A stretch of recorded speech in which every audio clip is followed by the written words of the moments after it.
এবার দেখো, ওর তো সাহস পাচ্ছে না, ওর বাবার তো আর সেই টাকশাল নেই, আর ও কোনো বড় ঘরের ছিল না।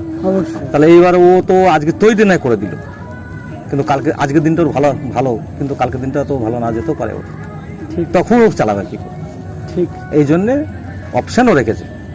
আর ওর মানে মেন কথা হচ্ছে সাহস, জিগার আছে, জিগার আছে যে ভাই আমি করে দেখাবো, ওর চেষ্টা আছে, ভালো মানুষকে ভালোবাসে ও, এই জন্য।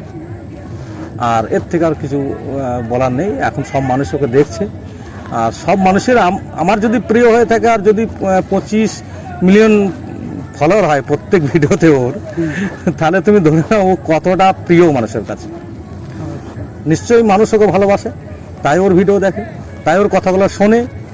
তা আমি তো বলবো যে খান স্যারের মতন, খান স্যারের আমরা সবাই চাই, আর আমি এটাও চাইবো আমাদের ভারতবর্ষে আরও খান স্যারের মতো বহু মানুষ আছে, তারাও একটু যদি খান স্যারের মতন মানুষ হতে মানে আগে আসতে চায়, আমার মনে হয় করুক, তাকেও আমরা সাপোর্ট করব, আর চেষ্টা করব তাকে সাপোর্ট করা।